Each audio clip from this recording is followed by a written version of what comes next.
बिस्मिल्लाहिर्रहमानिर्रहीम। अस्सलाम वालेकुम। ये आपका अपना डिजिटल प्लेटफॉर्म है। मैं तारिक मतीन हूँ। वल्लाहु खैरुल माकिरीन। अल्लाह सबसे बेहतर तदबीर फरमाने वाला है, वही बचाएगा मेरे देश को बलाओं से। जो बारिश में शजर से घोंसला गिरने नहीं देता, क्योंकि उसकी तदबीर तमाम तदाबीर की इमाम है।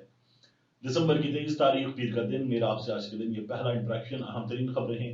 सबसे पहले जो अलकादर ट्रस्ट केस है, जिसमें ये बताया गया था कि आज के दिन फैसला सुना दिया जाएगा, उसमें आज के दिन फैसला नहीं सुनाया जा रहा। खबरें दो हैं।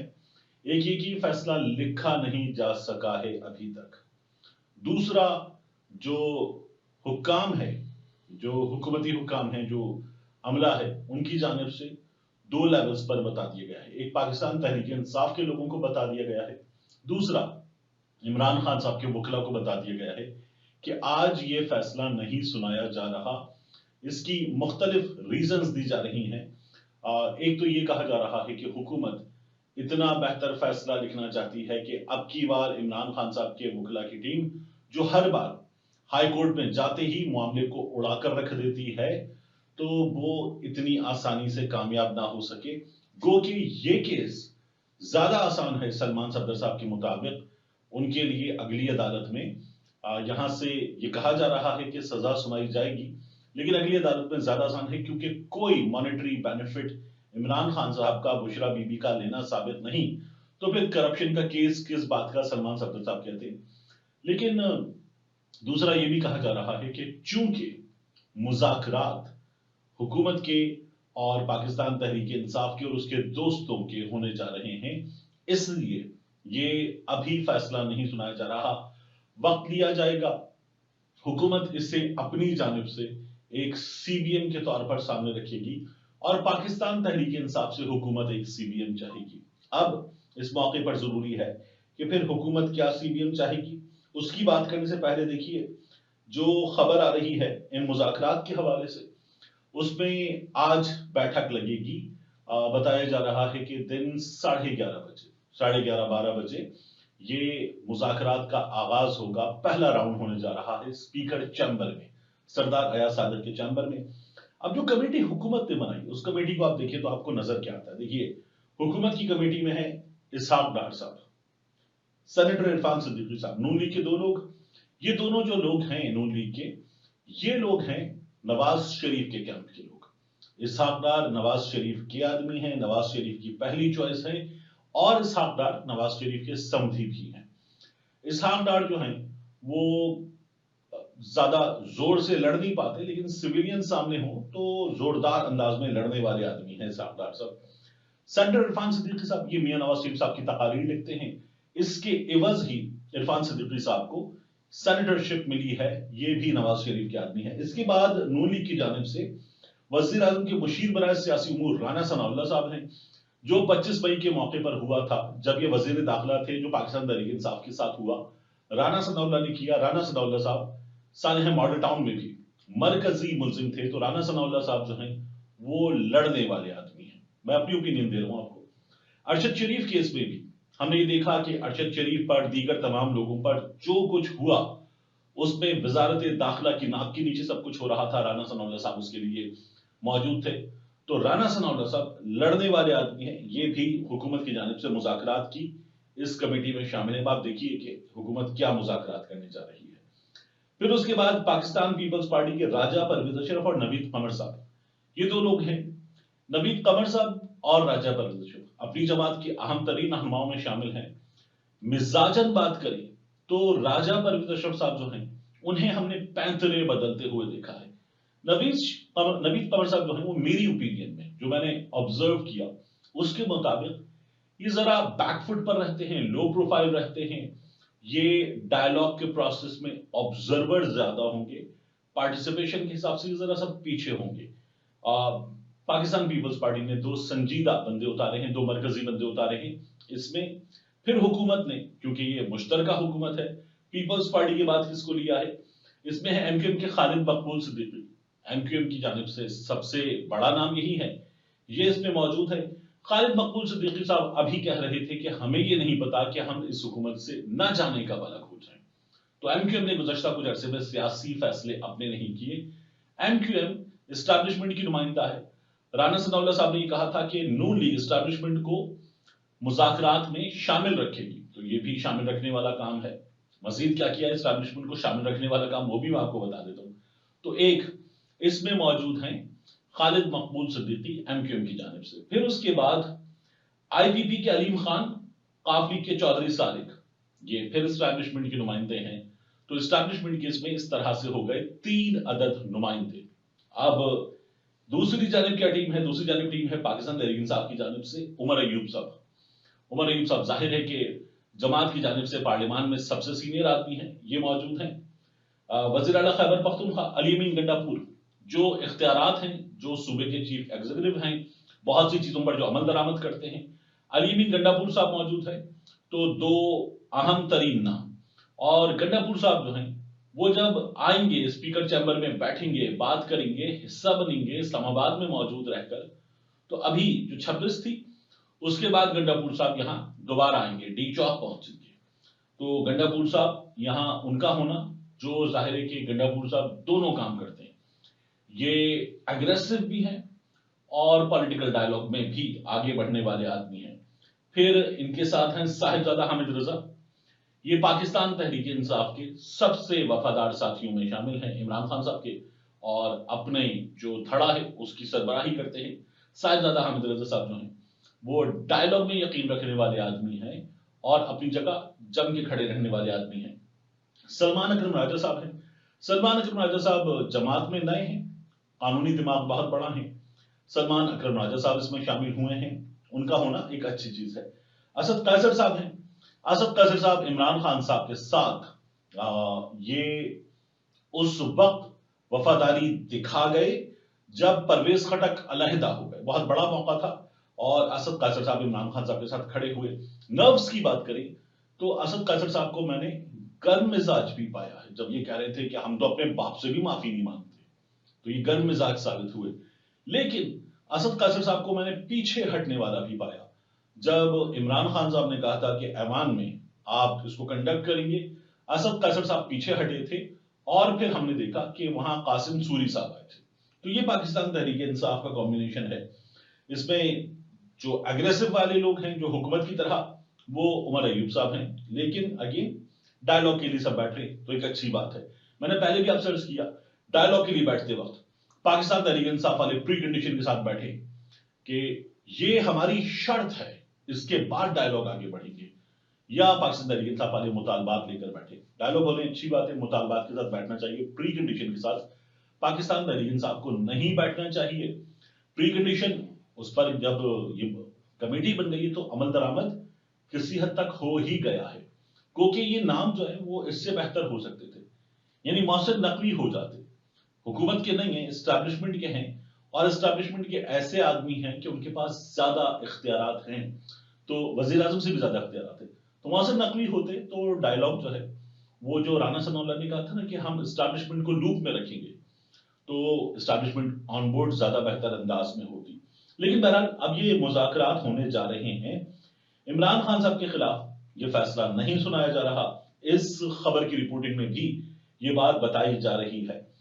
हुकूमत की जानिब से अकील मलिक साहब, बैरिस्टर अकील मलिक, वो ये कहते हैं कि इमरान खान साहब की रिहाई ये मुज़ाकरात के एजेंडे में शामिल ही नहीं होगी। मैं आपको ये बता दूं कि इमरान खान साहब के करीब तरीन वकला ने यह कहा है कि हमारा, यानी इमरान खान साहब का खुद का मुतालबा अपनी रिहाई के बारे में है ही नहीं। इमरान खान साहब कहते हैं पहले नंबर पे सियासी कैदियों में रिहा करना होगा यास्मीन राशिद साहिब को, उसके बाद ये जो मियां महमूद रशीद हैं, एजाज चौधरी साहब हैं, और इनके साथ उमर चीमा साहब हैं, ये लोग होंगे, फिर सियासी कैदी होंगे, कारकुनान होंगे। इमरान खान साहब कहते हैं कि उनका मामला बाद में रखिए। इमरान खान साहब की जमात के लोग कहते हैं इमरान खान साहब का मामला सबसे पहले, जाहिर है कि वो उनके लीडर हैं, लेकिन इमरान खान साहब कहते हैं मेरा मामला पहले रखिए, पहले यास्मीन राशिद साहिबा को सबसे आगे रखिए।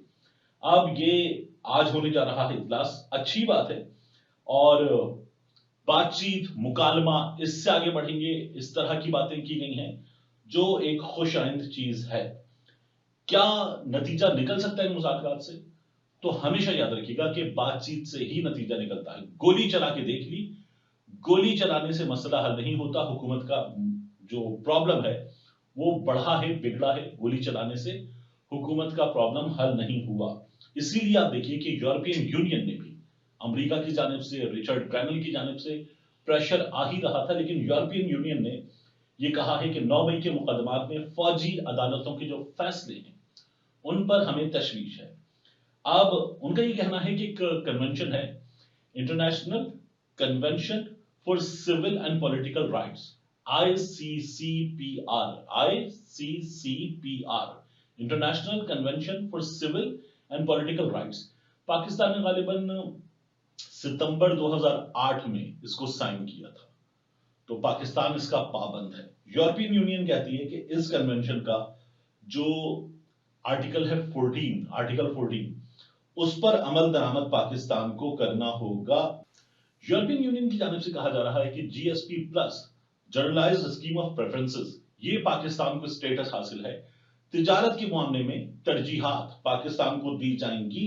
پاکستان ایک ترقی پذیر ملک ہے, پاکستان کے لیے کچھ رعایتیں ہوں گی, لیکن یہ رعایتیں یورپین یونین کا کہنا ہے کہ بہت سے کنونشن ہیں انسانی حقوق سے متعلق, سیاسی حقوق سے متعلق, ان پر عمل درآمد کے بعد ہوگا. یہ جو مغربی دنیا ہے, فرسٹ ورلڈ ہے, یہ غیر جمہوری حکومتوں کو پسند نہیں کرتے, یہ جمہوری آزادیوں میں یقین رکھنے والے لوگ ہیں.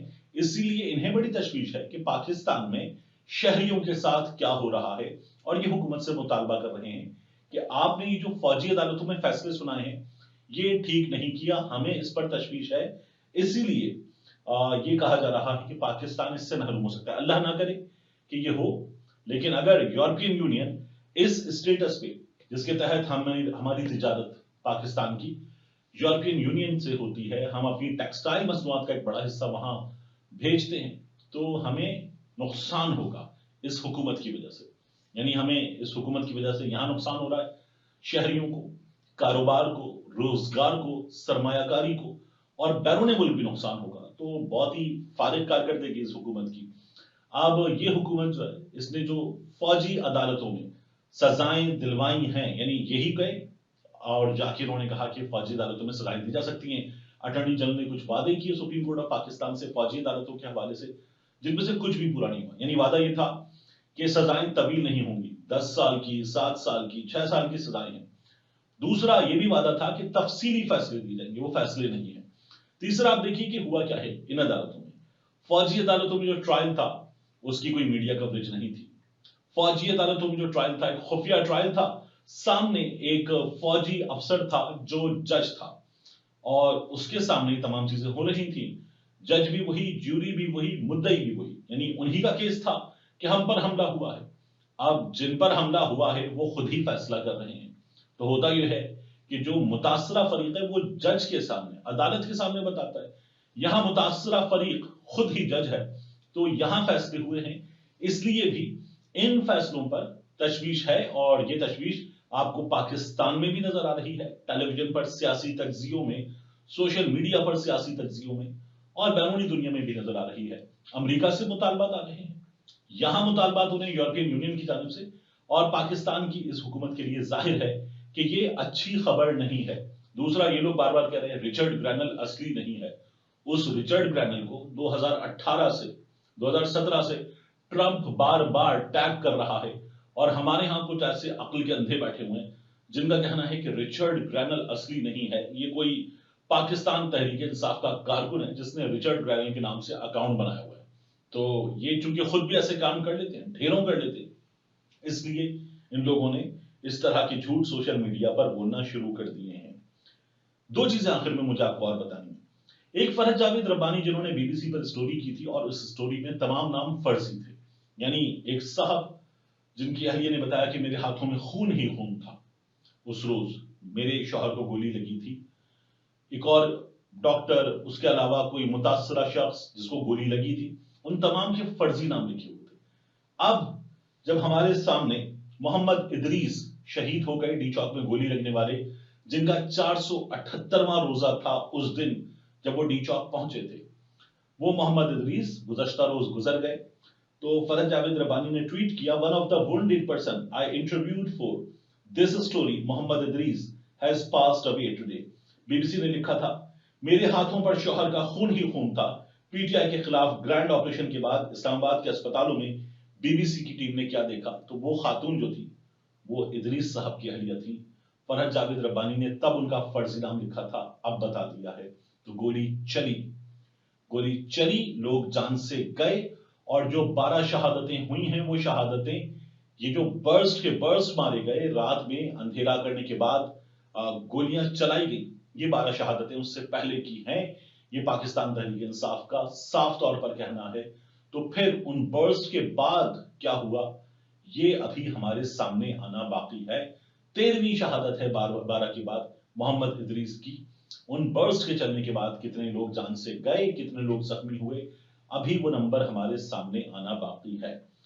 ایک اور لطیفہ ہم نے گزشتہ روز سنا، نادر گرمانی صاحب ڈاؤن نیوز پر، ان کے پروگرام میں سیکرٹری وفاقی پارلیمانی سیکرٹری ساجد مہدی صاحب یہ موجود تھے، اور یہ پہلے پارلیمان میں بھی باتیں کر رہے تھے، کہہ رہے تھے کہ جو ہمیں کہتی وزارت داخلہ پی ٹی اے کی طرف سے بات کرتے ہوئے تو وہ ہم کر دیتے ہیں، تو وزارت داخلہ کہے کھول دو انٹرنیٹ تو ہم کھول دیں گے، ہم سے کیا کہہ رہے ہیں آپ۔